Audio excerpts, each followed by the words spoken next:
사람들이 종교를 통해 얻고자 하는 것은 대부분 마음을 좀 안정시키고 삶의 풍요로움을 좀 더 이런 거겠죠. 불확실한 미래를 살아가는 인간에게 어느 정도 어떤 그 기댈 만한 곳, 안심이 될 만한 것들을 제공하는 그런 것이 그 종교다라고 생각합니다. 그러니까 종교는 인류 역사에서 상당히 유익한 거죠. 그런데 종교가 마냥 유익한 것만은 아닙니다. 수많은 역사 속에서 종교는 많은 사람들의 생명을 앗아가고 재산을 빼앗고 가족을 파괴시키고 하는 그런 그 일들을 저질러 왔습니다. 이게 상당히 어려운 문제입니다. 우리는 그런 그 가족을 해치고 사람의 삶을 피폐하게 만드는 종교를 보통 그 사이비 종교다 이렇게 얘기합니다. 그럼 우리가 뭐 종교학자도 아니고 사이비 종교라고 분류되는 것과 아닌 것의 차이가 뭐냐라고 했을 때 그것을 확고하게 꼭 얘기를 할 수가 없어요. 뭐 재산을 빼앗는 거나 뭐 가족을 그 해체시키는 그런 종교들이 뭐 칼을 들고 와서 너 그렇게 말하는 것도 아니고 다 어쨌든 자기의 선택으로 그렇게 되는 거죠. 그걸 선택할 수 있게 하는 것이 종교고. 그러니까 종교라는 것은 인류 역사에 큰 도움이 되기도 했지만 사실은 큰 해악이 되기도 했죠. 종교의 힘을 빌려서 우리가 일제 시대에는 독립운동을 돕고 자신의 것을 희생하는 그런 그 종교가 있었는가 하면은 오히려 일제를 도와서 사람들을 그 무릎 꿇게 만드는 그런 종교도 분명히 있었다는 얘기입니다. 오늘 야고보서의 이야기는 우리가 도대체 어떻게 믿어야 하는가? 라고 하는 그런 문제를 우리에게 제시합니다. 일단 먼저 야고보는 이렇게 나의 형제자매 여러분이 여러 가지 시험에 빠질 때 그것을 더할 나위 없는 기쁨으로 생각하십시오라고 얘기해요. 이게 첫 번째입니다. 고통을 기쁨으로 여겨라 라고 하는 겁니다. 대부분의 종교들이 지금 당신이 힘들죠? 힘드는 걸 벗어나기 위해서는 종교를 믿어야 돼요 라고 하는 그런 그 이야기로 논리를 전개합니다. 근데 야고보는 지금 당신이 힘들죠? 힘든 것을 즐기세요. 괜찮아요. 기쁨으로 맞이하세요 라고 얘기하는 겁니다. 그러니 사실은 이런 이야기를 하는 종교는 사람이 적게 모일 수밖에 없는 거죠. 왜냐하면 누가 고통을 기쁨으로 맞이하겠어요? 하지만 기쁨으로 맞이하라는 거예요. 야고보는 먼저 우리가 시험에 빠지게 된 것, 이것이 나쁜 것이라는 인식을 버리라는 겁니다. 이 시험에 빠지게 된 것, 이것이 나쁜 것이라는 인식을 버리라는 거예요.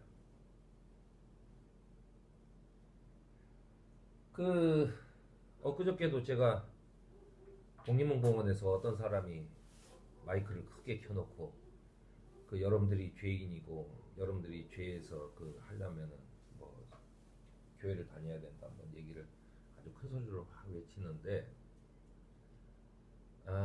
좀 답답했어요. 그러니까 다른 사람의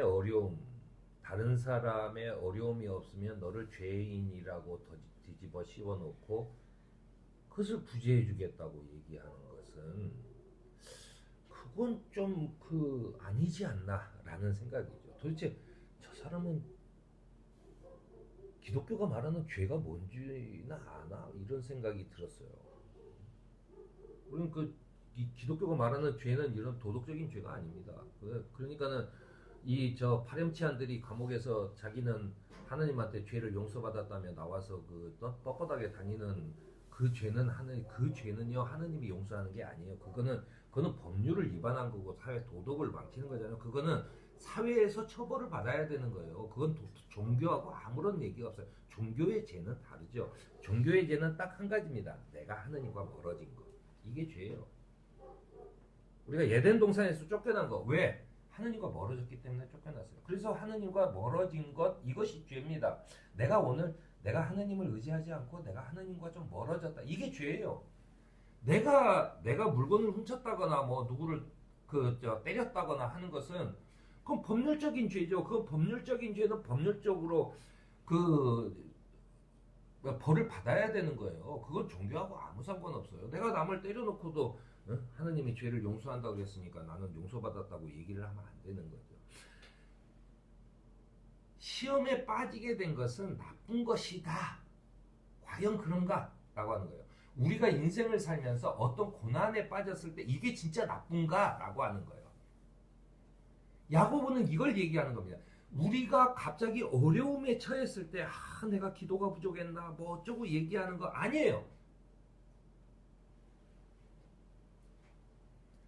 그러면서 야고보는 기쁨으로 여겨야 하는 이유를 이렇게 얘기합니다. 믿음의 시련이 인내를 낳는다는 것이고 인내력을 충분히 발휘하여 조금도 부족함 없이 완전히 성숙한 사람이 될 수 있기 때문에 우리에게 주어진 시험은 받아야 된다는 거예요. 어려움을 이겨내 봐야 된다는 거예요. 예방주사를 맞으면 아파요.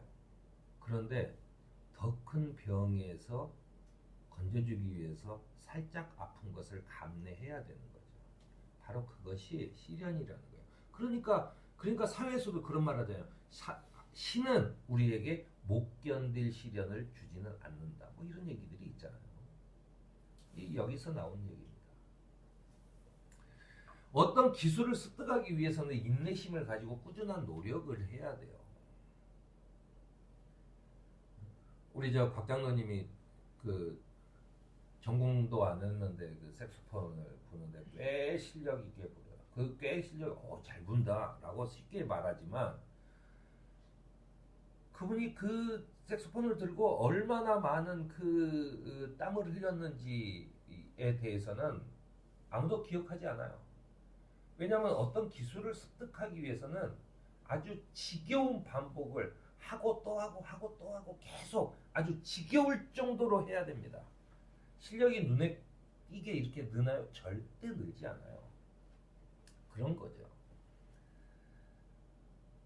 그러면서 야고보는 인내력이라고 하는 것은 하느님을 의지함으로 조금도 의심하지 말고 믿고 구해야 한다라고 하는 거예요. 선택의 여지가 없는 상황에서도 자비와 사랑으로 이끄신 하느님의 능력을 구하는 유일한 방법이기 때문에 그래요. 우리가 다 좋으면 하느님을 굳이 믿을 필요가 없겠죠. 사람은 본능이 꽤 강합니다. 왜냐하면 모든 생명체는 본능적으로 움직여야 돼요.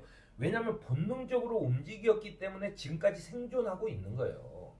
그렇잖아요. 본능적으로 움직였기 때문에 내가 생존하고 있는데 이 본능을 거스려라? 그거는 죽으라는 얘기랑 똑같죠.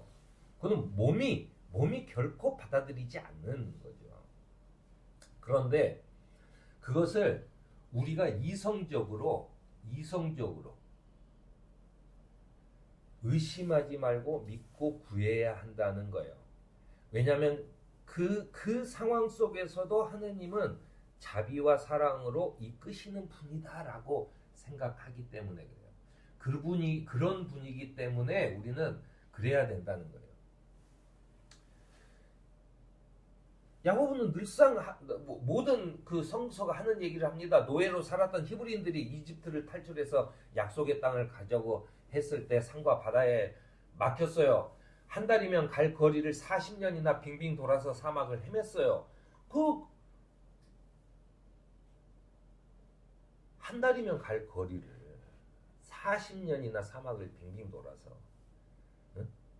거기서 그렇게 살았을 때 이집트에서 탈출했던 사람들은 다 죽고 거기에서 태어난 아이들이 결국은 가나안으로 들어가게 되는 거예요.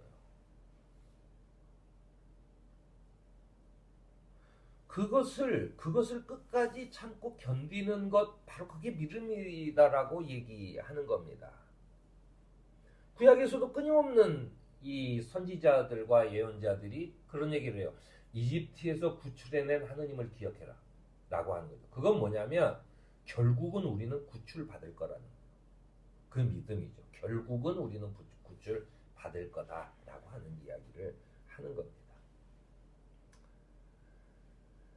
그래서 시험을 당할 때도 내가 하느님께 시험을 당하는구나 라고 말하지 말라는 거예요. 내가 이 시련을 당하는 것은 내가 나에게 조금 더 그 인내력을 참고 견디는 것을 그걸 기르기 위해서 내가 이걸 하는 거다. 좀 더 성숙한 인간이 되기 위해서 그러는 거다라고 생각해야 된다는 거죠. 우리 고등학교 다닐 때 그런 얘기가 있었어요.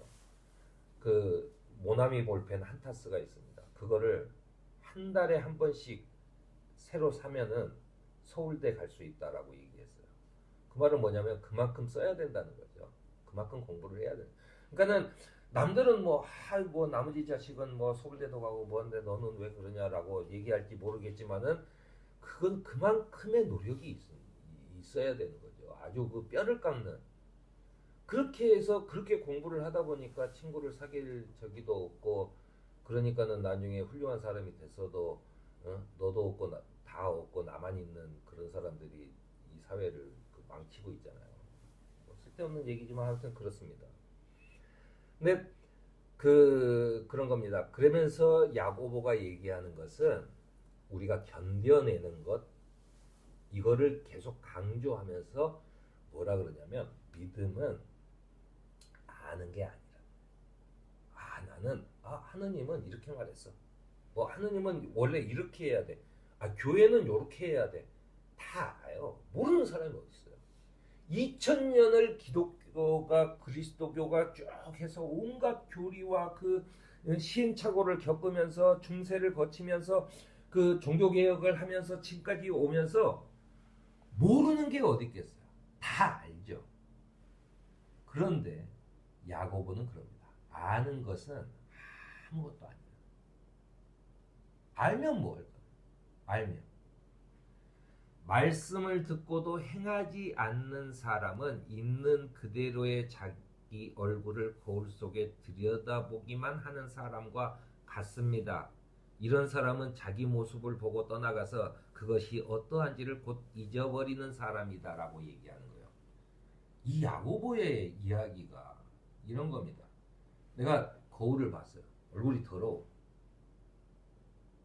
그러면 머리를 감든가 세수를 하든가 뭐 화장품을 바르든가 이렇게 해야 되잖아요. 내가 알기만 하는 사람은 아침에 거울을 봤어요. 더럽네. 눈곱도 꼈네. 그리고 그냥 나가는 사람이에요. 내가 눈곱 낀지를 알아요. 내가 얼굴 더러운지도 알아. 응? 머리가 막 산발해가지고 막 이렇게 된 것도 알아. 안단 말이에요. 그런데 그냥 외출을 해요. 그런 사람과 똑같다고 하는 얘기를 하는 겁니다. 놀랍죠. 자기 얼굴을 들여다보기만 하는 사람.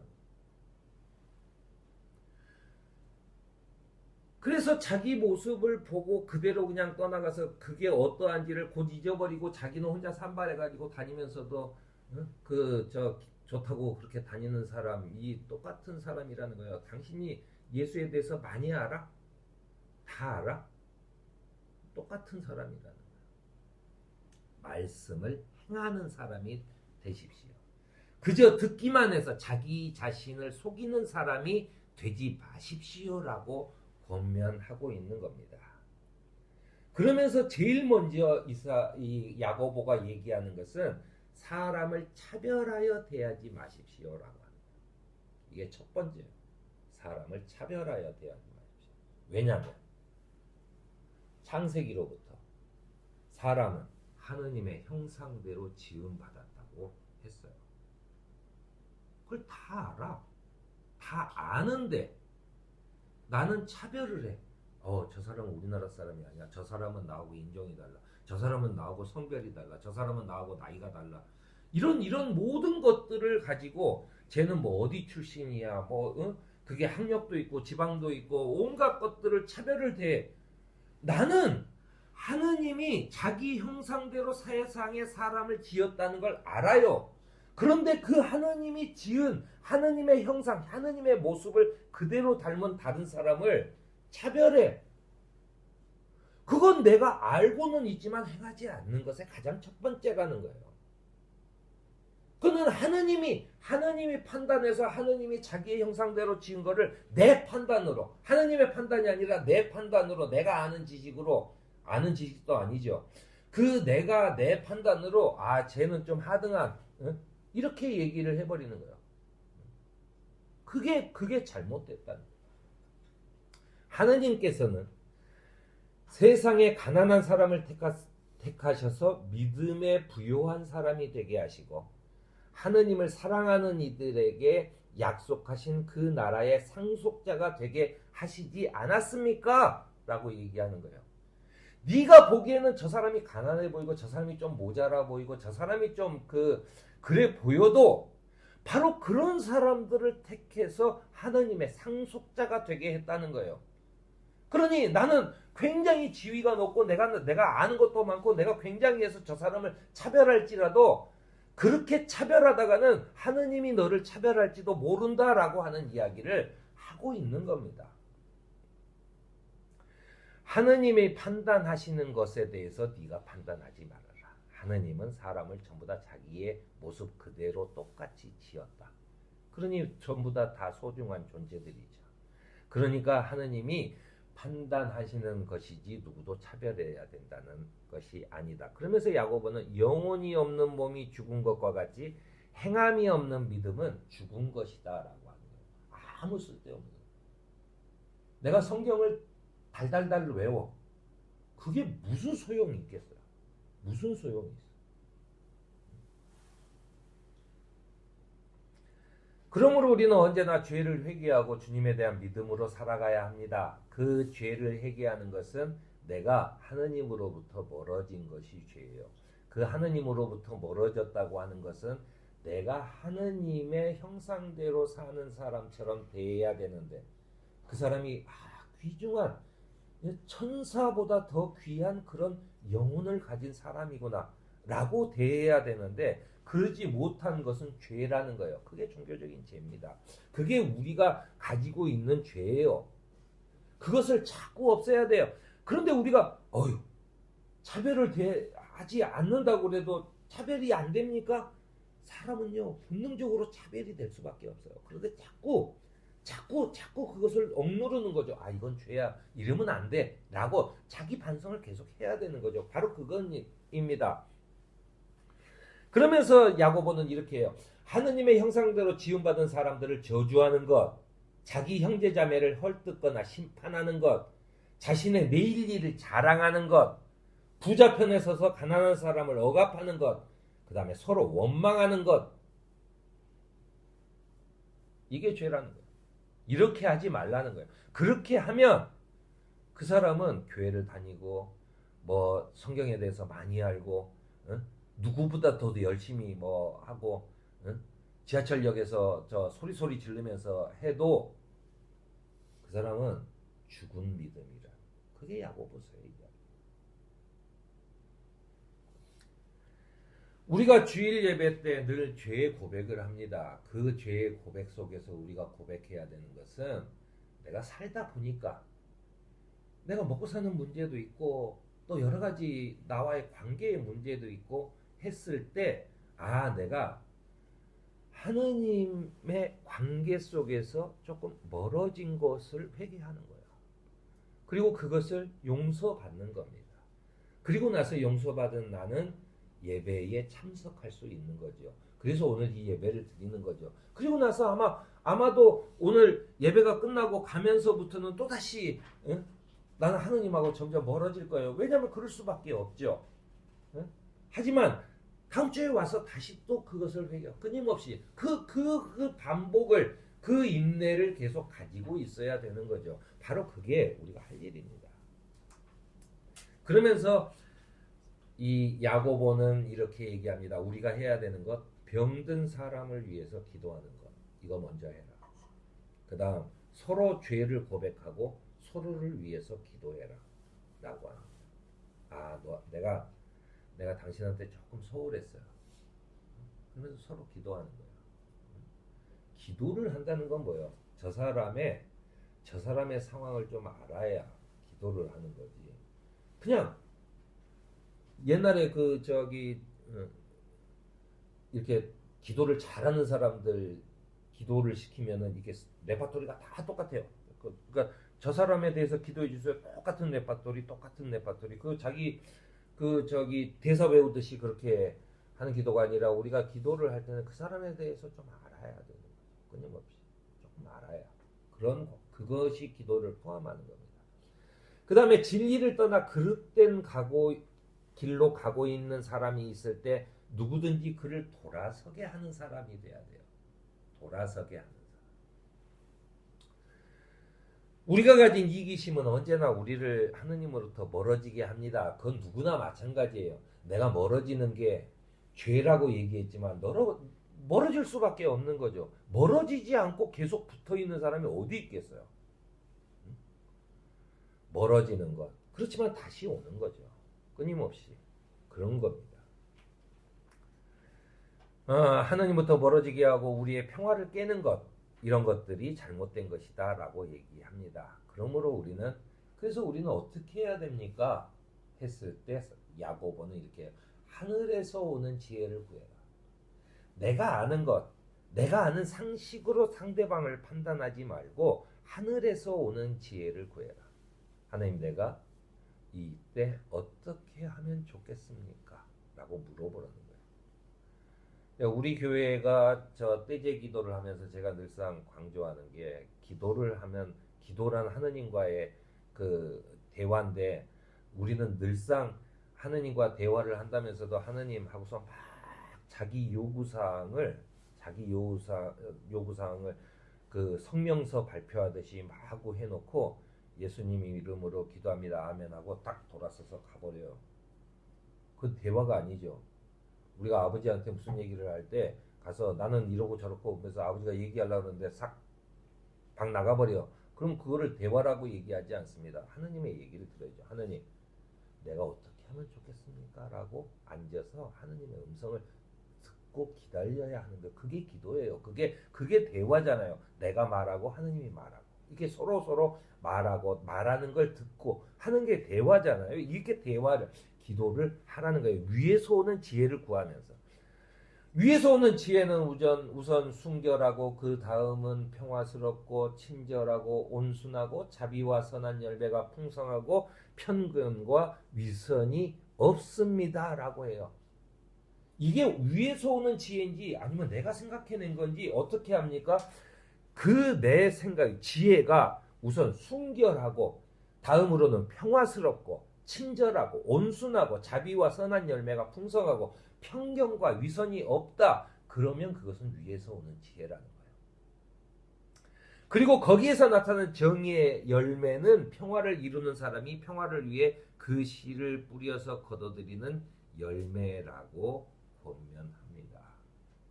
그런 그 속에서 만들어진 평화는 우리가 싹을 틔운 열매다라고 하는 거예요. 그게 우리의 인내와 기도와 신앙생활로 가꾼 열매다라고 하는 이야기를 합니다. 그러면서 우리가 늘상 들었을 법한 그런 이야기를 합니다. 오늘 시편 15편의 말씀으로 우리가 그 시편 봉독을 했는데요. 깨끗한 삶을 사는 사람, 정의를 실천하는 사람, 진실을 말하는 사람, 남의 허물을 들추지 않는 사람, 친구에게 해를 끼치지 않는 사람, 이웃을 모욕하지 않는 사람, 하나님을 업신 여기는 자를 경멸하고 주님을 두려워하는 사람을 존경하는 사람, 바로 이런 사람이 되어야 한다는 이야기입니다. 야고보는 계속해서 실천하는 것을 굉장히 중요하게 생각해요. 내가 그렇게 행해야 되는 거죠. 아는 것으로는 소용없는 얘기죠. 오늘 정의의 열매를 맺기 위해 평화를 이루는 사람이 되어야 한다고 말하는 이 야고보서의 이야기를 듣고 평화를 지키는 소명 공동체가 되는 저와 여러분이